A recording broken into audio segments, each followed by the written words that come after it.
안녕하세요. 윤슬의 심리살롱 상담학 박사 윤슬입니다. 나다운 행복한 성공을 위해서 필요한 것이 있다면 무엇일까요? 첫 번째, 자기 자신을 잘 아는 것입니다. 두 번째는 시대적인 트렌드를 아는 것이죠. 세 번째는 인간을 창조하신 하나님의 뜻을 아는 것입니다. 가장 중요한 것은 인간을 창조하신 하나님의 뜻, 이 나의 가치관이 어떻게 정립되어 있느냐, 이 기독교적인 세계관을 가지고 있느냐, 기독교적인 세계관을 가지고 있느냐에 따라서 내가 달라질 것입니다. 가장 중요한 것이 이 세 번째이고요. 그리고 물론 나를 알아야 되죠.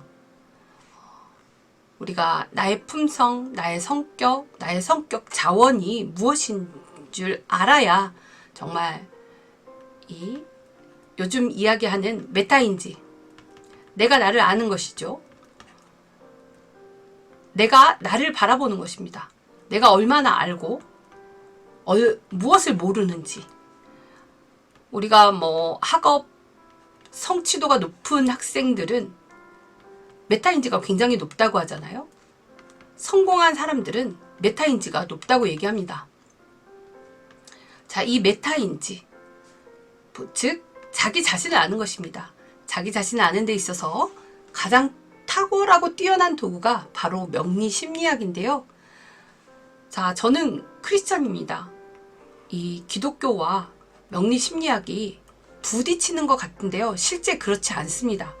이 명리심리학은 우주의 원리이고 또 사람들이 살아가는 지혜를 터득하고자 했던 동양의 인문 사회 과학입니다.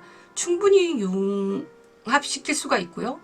이 명리심리학을 통해서 자기 자신을 알고 또 하나님을 바라보면서 더 나를 하나님께 겸손하게 우리가 순종할 수 있는 것입니다.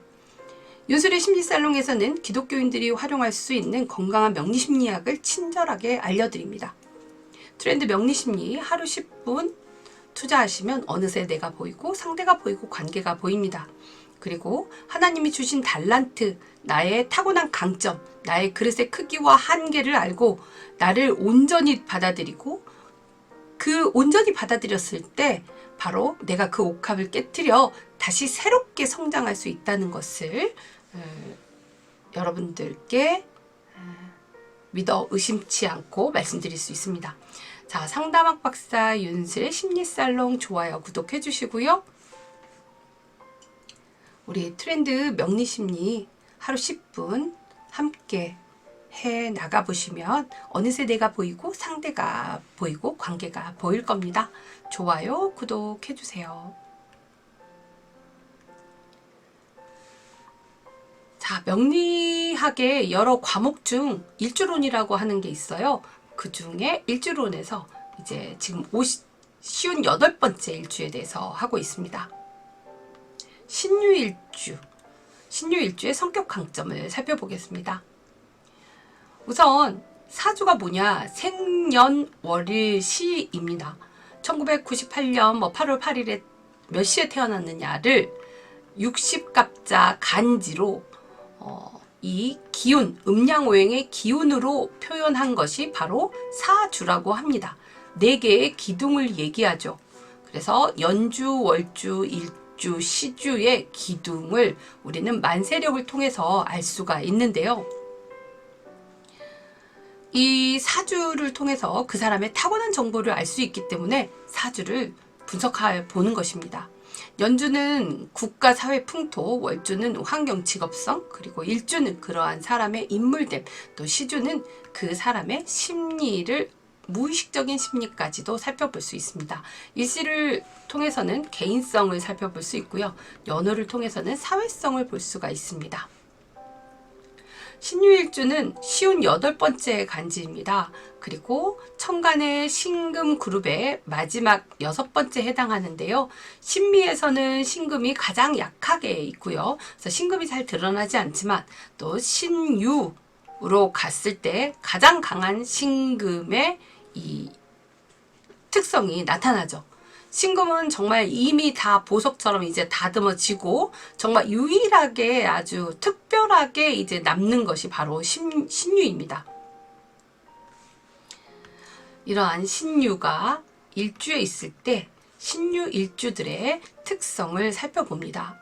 신유는 글자의 형상으로 보면요, 아주 예리한 칼날이에요. 예리한 칼날이고 또 이 양쪽에 날을 가지고 있죠. 그래서 하나의 이 칼의 양쪽에 끝단에 이렇게 칼날을 가지고 있다고 보시면 됩니다. 굉장히 까다롭고 예리하겠죠. 자, 우리가 이런 예리한 아주 뾰족뾰족한 것을 우리는 신유일주로 볼 수 있습니다. 호불호가 굉장히 분명하고요. 또 혼자서 무언가를 해결하는 사람들입니다. 신금은 그 가장 완전한 형태이고 가장 완전한 상태이기 때문에 그냥 자기 혼자 존재하려고 합니다.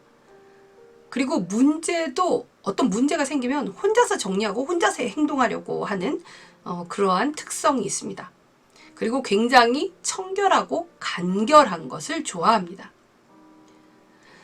이 유금이 이제 육신으로는 비견이죠. 육신으로는 이렇게 비견이고 또 12운성으로는 걸록에 해당됩니다. 걸록은 이제 관직에 나아가서 정말 왕성하게 활동을 하면서 경험을 쌓아가고 있죠. 이제 그 더 왕성해지기 위해서 계속 성장, 상승, 번창하는 시기에 있는 것입니다. 자기 의지대로 하고 싶은 대로 마음껏 누리고 또 재물과 명예가 생기는 때라고도 할 수 있을 만큼 또 걸록이라고 하는 것을 일지에 두었을 때 정말 그 일간의 힘이 아주 강한데요.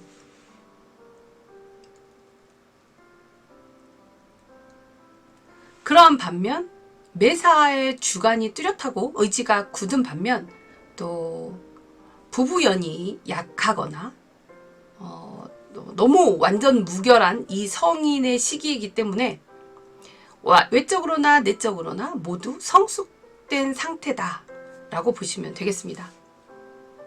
그리고 이렇게 갑인일주, 을묘일주, 경신, 신유일주들은 자수성가를 하고 또 부모로부터 일찍 독립한다고 하죠. 하지만 아주 과민할 정도로 심사숙고하고 또 신유일주가 굉장히 주도 면밀하기 때문에 주도 면밀하게 생각하고 심사숙고해서 어떤 투기나 속임수에 빠져들지 않는 만큼 또 나에게 찾아오는 기회를 놓칠 수도 있습니다. 처세에는 약간 약한 편이죠.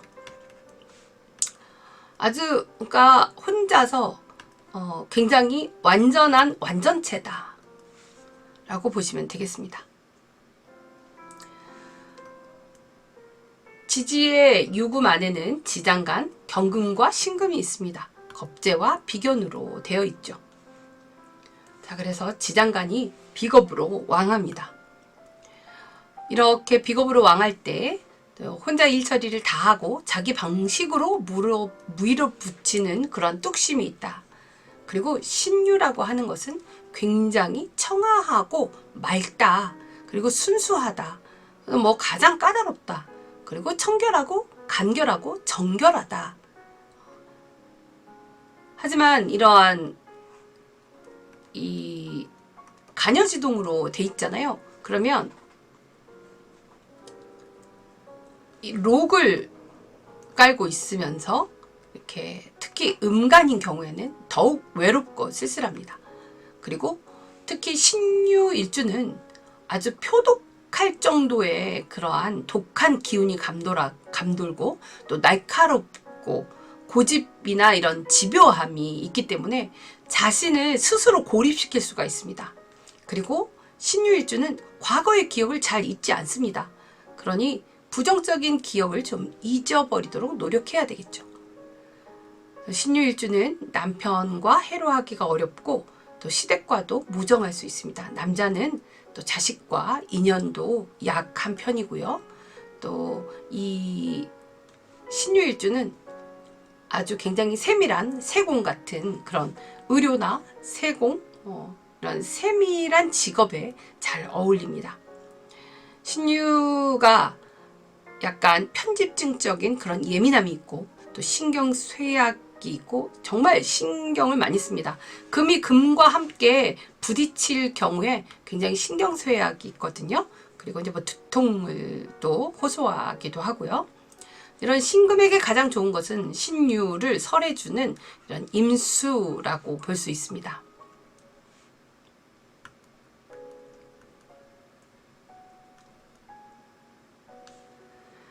인성이 왕한 구조보다는, 그러니까 토가 왕한 것보다 이 신금은요, 토가 왕한 것보다는 일간을 설기해주는 구조가 훨씬 더 좋은 구조입니다.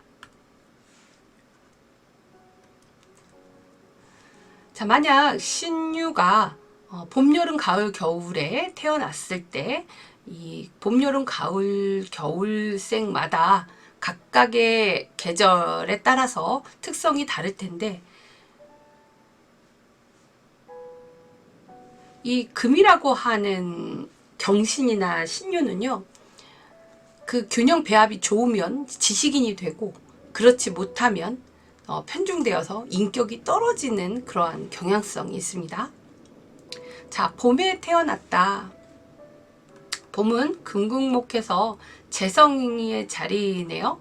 재성월에 태어났어요. 그러면 이 신금이 봄에 이 나무가 자라는데 자라나는 새싹을 막 때리는 거죠. 잘라내는 거죠. 그러니까 신경성 질환이나 두통에 시달릴 수가 있고요. 또 수족에 이상이 생길 수가 있습니다. 또 묘월은 금국목 하게 되니까 또 재성이 약하게 되죠. 더 아주 센 금이 약한 목을 금국목을 하다 보니 재성이 약해서 봄에는 수로 또 수생목을 해서 이 기운을 좀 균형을 잡아주는 것이 좋겠죠.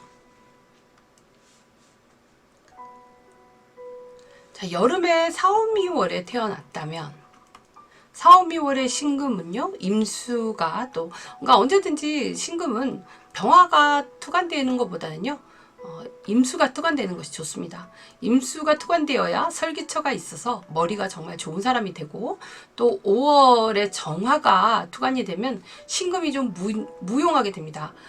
신금이라고 하는 것은 정화를 싫어하고 경금이 정화를 좋아하고 신금은 임수를 좋아하니까요. 신금은 물을 만나면 반짝반짝 빛이 나게 되고 내가 널리 알려지게 되는데 이 정화를 만나면 다 완성된 제품이 다시 만들어져야 되기 때문에 신금에게 있어서는 이 완성된 제품을 또 일그러뜨리는 역할을 하게 돼버리는 거죠, 정화가. 그래서 정화가 투관되면 신금이 무용하게 되기 때문에 또 임수가 있을 때, 그때 또 임수가 있으면 더욱더 귀한 사주가 됩니다. 정임합이 되어서 또 더욱 귀한 사주가 되고요. 미월은 과유불급되어서 또 미월은 사오미 이 신금이 더 과해지기 때문에 토생금으로 더 과해지기 때문에 그닥 좋지 않습니다. 그래서 신유월은 우리 사오미월이 그닥 좋지 않네요. 하지만 임수를 만나면 사오미월도 신유월이 보내기에 신유일주가 사오미월에 태어났다면 임수가 있는지 먼저 얼른 찾아봐야겠죠. 자, 가을 신유술월이네요. 비겁이 중중하여 정화로 또 재련을 해야지 좋습니다. 신유술월에는 신월에는 정화로 재련을 하고요. 6월에는 또 재성이 너무 금다해서 죽게 되잖아요. 그래서 더더욱 예민해지고 형제간에도 우애가 없어집니다. 이 쟁제를 하기 때문에. 쟁제를 하니까 또 우애가 없어지고, 보통 비겁이 다르게 쟁제를 하게 될 경우에 이 나보다 나은 형제에게 내 주도권을 빼앗길 수도 있습니다. 관이 없다면. 자, 수롤은 자존심이 더 커지고요. 그래서 또 수롤은 이 조후가 더 되지 않기 때문에 가시밭길 인생이 될 수도 있습니다.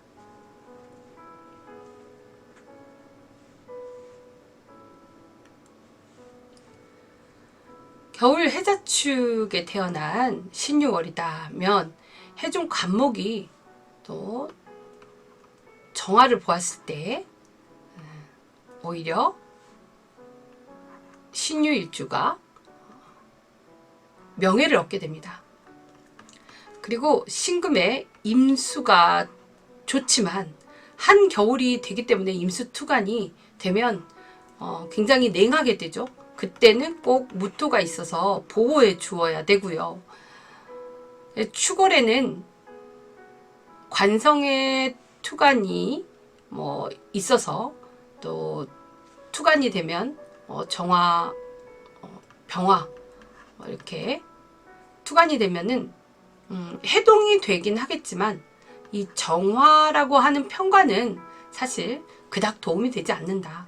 그리고 신강한 한습은 너무 신강하게 되면 신금이 또 이렇게 빈천하게 살게 됩니다.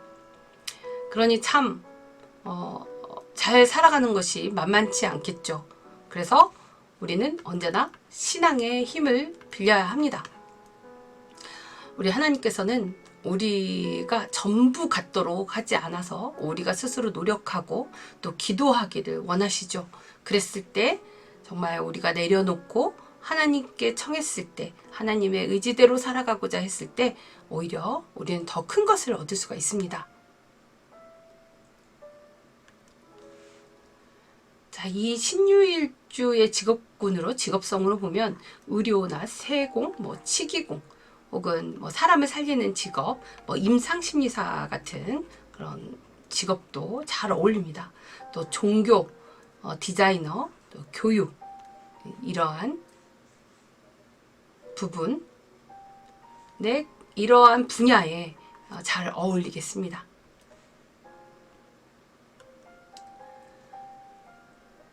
신유일주가 가장 반겨하는 것은 수이다. 임수. 그리고 지지의 비견, 이렇게 지장간에 겁재 비견을 두고 있었습니다.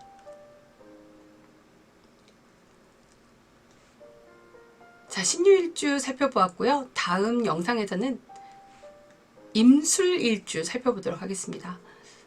타고난 사주를 통해서 분석된 자신의 단점과 약점을 감추고 부정하기보다 긍정적으로 받아들이시기를, 그래서 보완하실 수 있기를 바랍니다. 너무 좋지 않은 사주다라고 생각하시면서 체념하기보다는요, 그 나의 삶을 수용하고 내가 겸손해지고 겸허하게 받아들이고 내가 가지는 정말 강점을 발휘하실 수 있길 바랍니다. 자기가 상상하는 것보다 훨씬 더 나은 미래가 이미 예비되어 있다는 사실도 잊지 마시고요. 지금 너무 긴 터널 혹은 긴 동굴 속에 갇혀서 언제 빛을 볼 수 있을지 까마득하여 아주 내가 살아있을 이유조차도 알 수 없는 인생이 한탄스러운 분들이 있으시다면 분명히 어둠의 끝이 있다는 것을 말씀드리고 싶습니다. 지금 겪는 고난 속에서 분명히 배울 것이 있고 앞으로 살아가는 데 있어서 그 고난에서 이기었던 힘은요, 정말 더욱 큰 힘이 되고 경험이 되실 겁니다. 분명히 더 좋게 해주실 것을 미리 항상 염두에 두시고 생각하시고 감사할 수 있는 그런 마음의 감동이 있으시길 바랍니다. 좋아요, 구독해 주시고요. 매일 하루 10분 공부해 보세요. 상담학 박사 윤술의 심리살롱 좋아요, 구독 해주세요. 감사합니다.